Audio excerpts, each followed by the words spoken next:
Kahi Puru's best bench press lift is 210.5 kilos, and he wants to better that at the disabled world powerlifting titles in Hungary. Especially to go from here in the Newcastle over to Budapest as number 1 in Australia, but even better still as number 7th in the world, and to increase my rankings quite a bit. Kahi Puru's flying out on Thursday, and as he does before every major contest, he visited former Olympic weightlifter Max Bristow for some last-minute advice.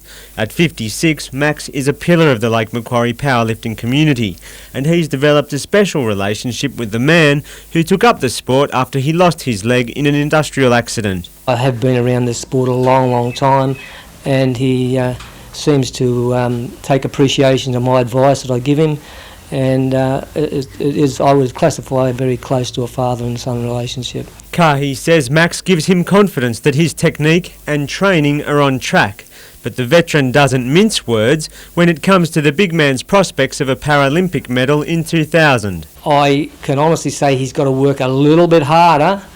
If he wants to get a medal at the Paralympics, he's got to work a little bit harder to bring him just that one level above again.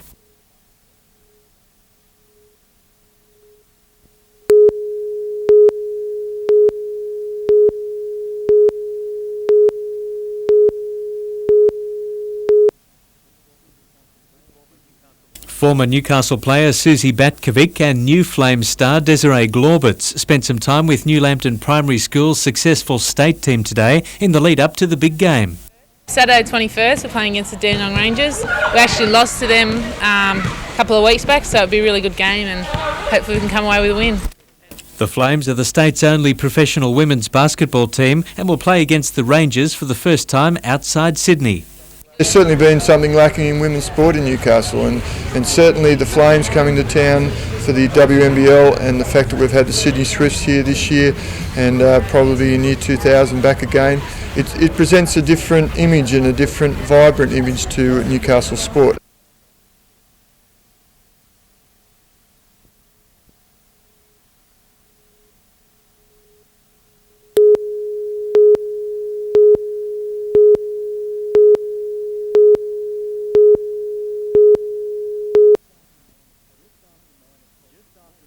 Just after 9 o'clock this morning, the Westpac Rescue Helicopter Service received an emergency call after reports 2 men were in trouble offshore.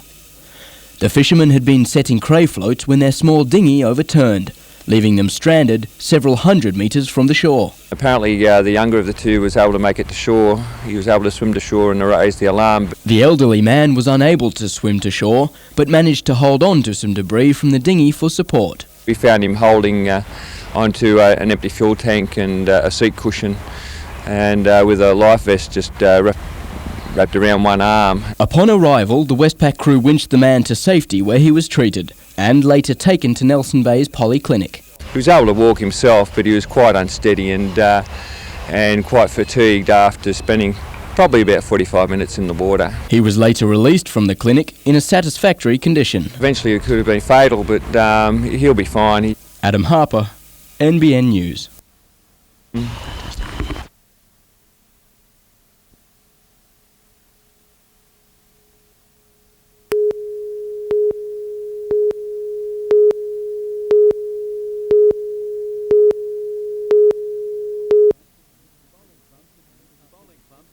Bowling clubs in the Newcastle district pay a reduced rate for the use of public land because they offer a valuable community service. But council is discussing the possibility of charging the clubs a full commercial rate. Currently most clubs pay about $3,000 rent, and I think in the terms I've heard of them, they go up to about $50,000 to $80,000, which would just make it impossible for bowling clubs to survive. The Lord Mayor says while there's no immediate plans to increase rates, the idea must be considered. But nonetheless it's been raised, and we should be big enough to face it, and the council should be big enough to face it, as well as the bowling clubs. The prospect of higher fees has sent shockwaves through the local bowling fraternity, with many clubs already struggling financially. We currently have 63 clubs affiliated with the NDBA.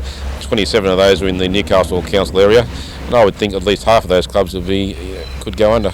I acknowledge fully that bowling clubs provide a great community benefit, but bowling clubs need to also realise they do operate on community land. The Lord Mayor says any changes will be discussed with bowlers first. Paul Lobb, NBN News.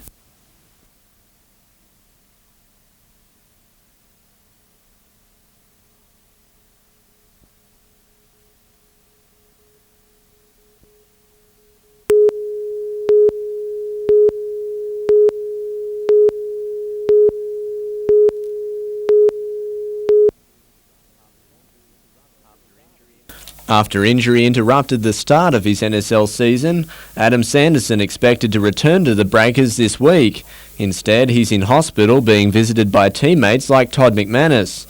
The 26-year-old was laid low by a shocking injury at training on Monday night. I actually didn't get tackled or anything. I just transferred my weight onto my left leg when I went to have a shot, and it just went bang, that was it. While it's obviously a setback, it's by no means an end to his football career.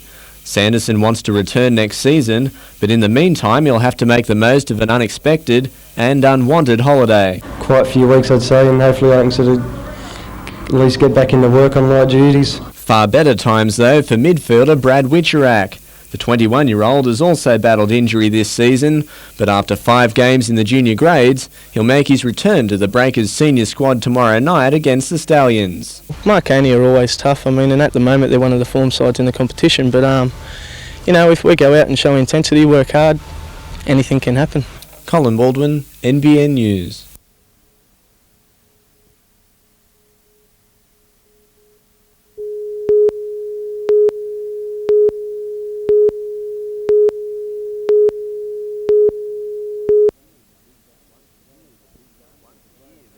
Once a year, the big guns of the Globe's rally circuit descend on WA for a round of the World Championship. But joining the likes of Carlos Sainz and Ewa Kankinen will be Australian drivers like Michael Guest, out to defend his win in the Group N class last year. This is probably some of the best Group N competition that I've seen in the World Championship all year, not just because we're in Australia, but just we've got some fantastic drivers there. And I think I'm really going to have my work cut out for me, but we'll be giving it our best shot.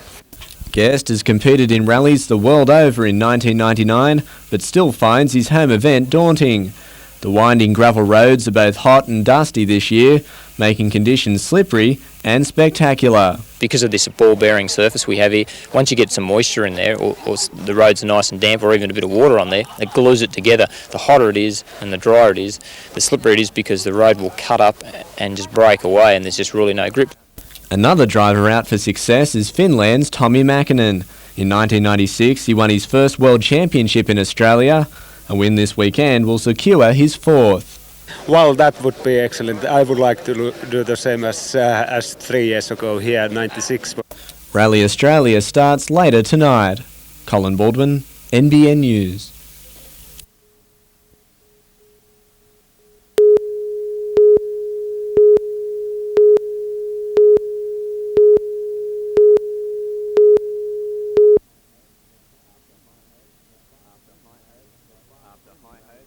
After high hopes of a class win in Rally Australia, this was how Michael Guest's event ended. The Newcastle driver and his navigator David Green survived a close encounter with a rock on stage 7, even if their Subaru didn't. Come down over the crest with the car, the rock's in the line, couldn't do anything about it, and the front right-hand wheel's hit it and it's thrown the car over. Earlier, Guest had been flying in a far better sense and had moved up to 2nd in his class, while his rivals were falling off the road. It's been a real shake-up, not only in Group N, but with the leaders of the outright class as well, so certainly disappointed, but there's always next year. In the 6 rallies Guest contested, he retired 4 times due to mechanical failure or driver error and scored points in 2.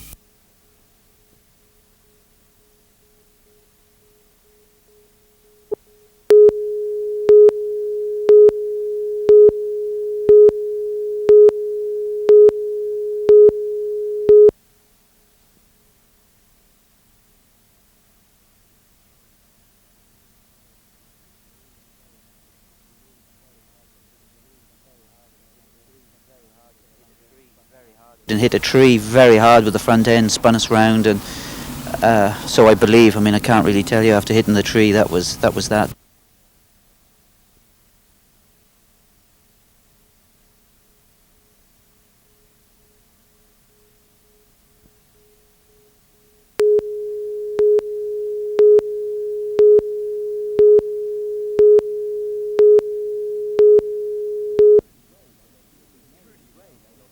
Trudy Ray may not be a big name on the marathon running circuit, but she's certainly a big hit to the people she's raising the money for. I'm doing this run in honour of 3 special cancer patients that are dear to me. Trudy will be running 100 kilometres from Terrigal Beach to Westmead Hospital in Sydney, a trip expected to take an entire day. And although she's doing it alone, Trudy is feeling up to the challenge. So I believe that I'll finish. I won't be running like a champion, but I'll be doing it for a good cause. With the actual run not until the 27th of this month, Trudy is now preparing herself, both mentally and physically, as well as rallying for sponsors. This is the first time I've done something for charity, and it's quite a nice feeling. It's a sort of a special feeling, and I hope it inspires other people to do the same. Adam Harper, NBN News.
Over the next 3 days, the machinery from the plant, once described as the birthplace of Australia's heavy industry, will pass into many new hands.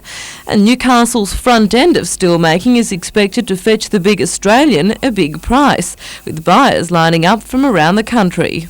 The Australian market at the moment is coming through a depressed time, and it's coming back into a flourishing market again. Sales like this prove that sort of thing, that equipment and large-scale equipment and large-scale auctions still generate big money and big industry.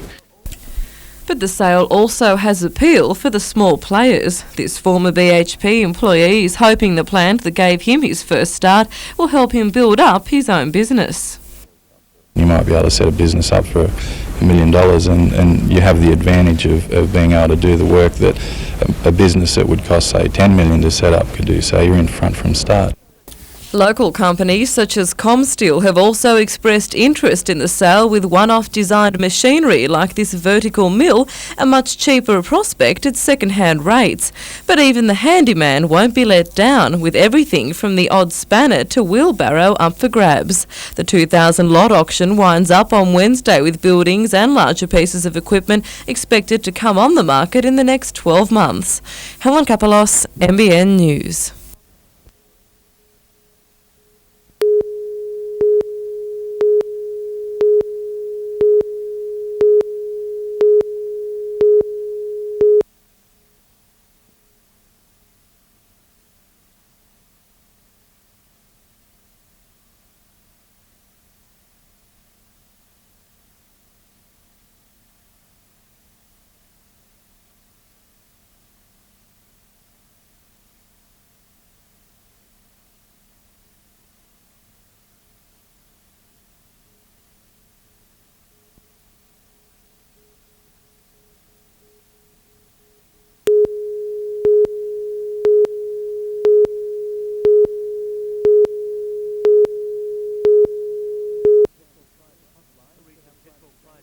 A recent petrol price hotline set up by the state government attracted hundreds of calls from motorists upset with sudden jumps in fuel prices. During a visit to Maitland today, the minister warned petrol companies that the Australian Competition and Consumer Commission was on the case. What we're trying to do here is to flesh out whether we have sufficient evidence to take action against people in the petrol industry for illegal, uncompetitive behaviour.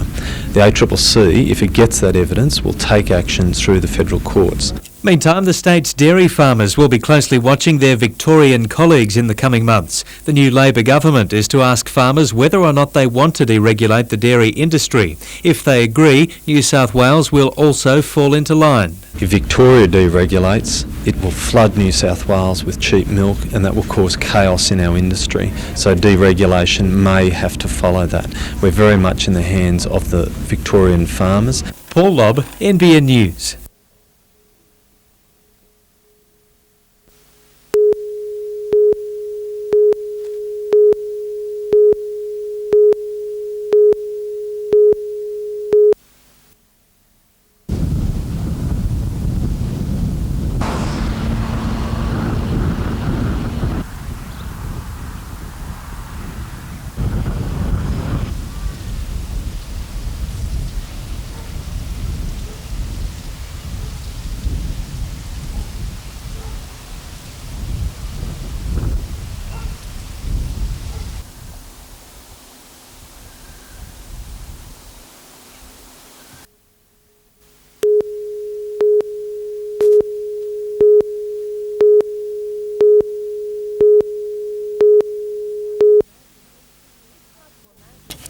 It's hard to imagine these fingerling bass will one day become one of Australia's most sought-after sporting fish. 2,500 fingerlings were released into Grahamstown Dam today to replenish stock. Bass require a estuarine source to breed, and obviously with the dam walls in the impoundments they cannot breed, so we have to actively restock the rivers on an annual basis. The release is part of a New South Wales fisheries program which has been running for more than 20 years. Port Stephens Research Station has played a major part in breeding the fish species. This year we've actually eclipsed the 300,000 mark, which has been great. We've stocked bass from as far south as Bermagui and as far north as just south of the Tweed River. The release program has been stepped up since the introduction of the inland fishing licence, recreational fishermen's fees being used directly to fund the program to top up the heavily depleted bass population. The river populations in general have seen a considerable decline since white man came into Australia. Tanya Carlisle, NBN News.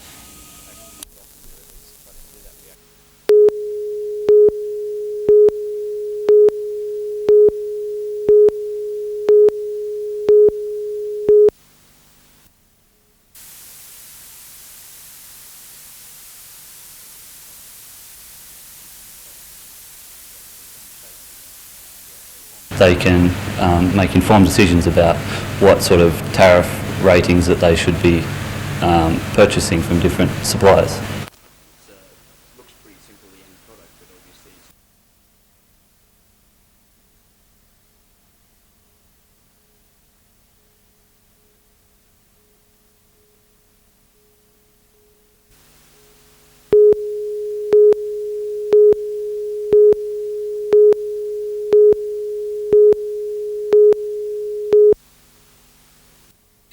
Using the split to separate the swift defenders. It works well for them. And Delaney. Oh, thank you. Playing for leisure, they have an opportunity to, instead of having... Oh, Morgan takes that out of there. And you could feel the Harvey body hit the floor here.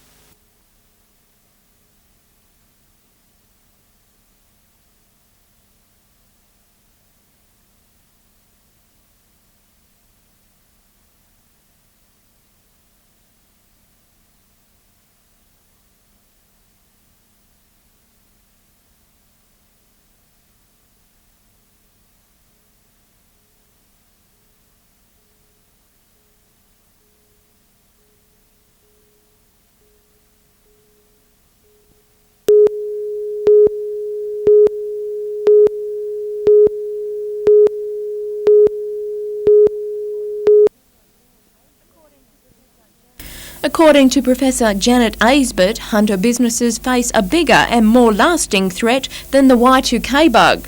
What's happening here is more insidious, but just as catastrophic as the worst predictions of the Y2K problem. Just that businesses, industry will not survive unless they change the way they're doing business. And she claims businesses must learn to change the way they are managed and move into the 21st century if they are to have any chance of survival. Everyone knows, they hear about globalisation, they hear about e-commerce, they're sick to death of them, and they probably say, it doesn't affect me. But it does, it affects every single business. You just can't hide because you're a small business, because you're in Newcastle, you're geographically isolated. In an attempt to educate local businesses, Newcastle University is holding a series of seminars starting November 19. Meanwhile, Newcastle businesses took part in an Austrade e-commerce training workshop this morning. The nationwide program teaches businesses how to use and take advantage of the internet. Tanya Carlisle, NBN News.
A former player from a winning Eurocup soccer team, Willie Wallace is no stranger to recognising talent, having already set up coaching clinics across the state. Now he says it's time to recognise the talent in Newcastle. When I came to Australia in 1980, half of the Australian team were from Newcastle. Players from as young as 9 have already been in training at the university, but the camp will allow them to learn from a master. The main object is to improve the young fellas, give them 42 years of professional experience that I've had. With 27 invitational players as well as an open division for the enthusiasts, the camp will be a stepping stone to making it to the big league. We want to bring them in and have a solid week with them, have a look at them with the view of going overseas next year with them. Although the players may seem young for serious sport, Wallace believes that they're never too young to get serious. Recently in the UK there was a 14-year-old boy who received £500,000 to sign with a club. Adam Harper, NBN News.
Taking the sting out of modern medicine is no new practice, according to Professor Peter Mullen. It's the oldest known medicine and has been in continuous use for about 4,000 years.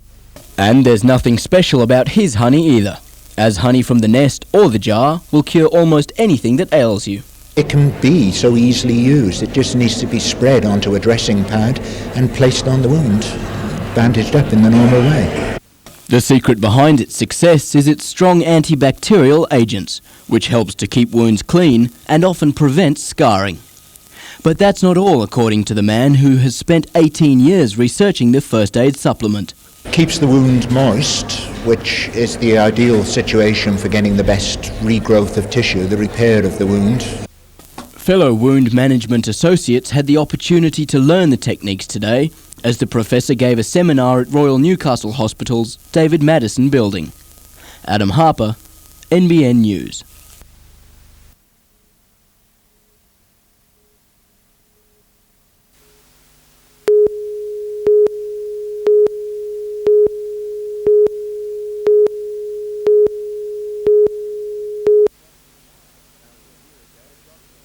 Only a year ago, Josh Maguire was warming up for his debut in the National Soccer League. On Saturday, though, he'll be a long way from Breakers Stadium, running on for Steaua Bucharest before 25,000 fans in the Romanian First Division. The 19-year-old has just signed a 5-year deal with the team, and by all reports, he's ecstatic. From soccer to union, and New South Wales Rugby has embarked on a plan to help expand the sport. With interest in rugby heightened by the Wallabies World Cup win, new development offices are being set up in Newcastle and the Central Coast, fulfilling a variety of roles. They promote, look at talent ID, and just arrange tournaments and things. So there's plenty of opportunities for children and adults that want to play rugby. The offices should start work in the new year. Colin Baldwin, NBN News.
Building in Sydney is going gangbusters.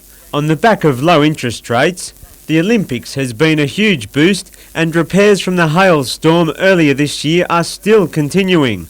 But that's all bad news for the Hunter. We're finding that trades, particularly trades like bricklayers, are being sucked into Sydney because of the volume of work down there. According to Newcastle builders, bags of off-white cement are hard to find, timber is being sold offshore where prices are better, and bricks now have to be shipped in from Queensland. Unfortunately, we haven't got enough skilled tradespeople to meet the demand at the moment. A boom or bust cycle is typical of the construction industry, but the Master Builders Association is taking steps to alleviate the situation. We've started our own group training scheme a month ago, and we've now got almost 20 new apprentices into jobs to help those builders and to give those young boys a start in our industry. David McElwain, NBN News.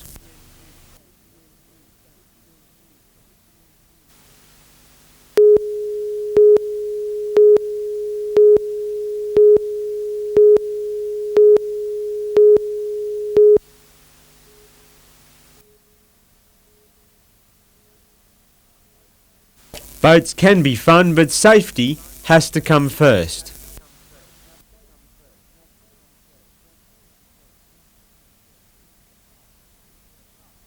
Apart from checking the craft cruising the harbour, Waterways held its open day at Carrington, stressing that people need to plan their first trip of summer carefully. So after winter we're asking people to look at their PFDs, their personal flotation devices, to make sure they're in good nick and that their flares are up to date, that all the equipment that's on board that's required by the regulation is in good condition and working, and most importantly that people can get to it when they need to.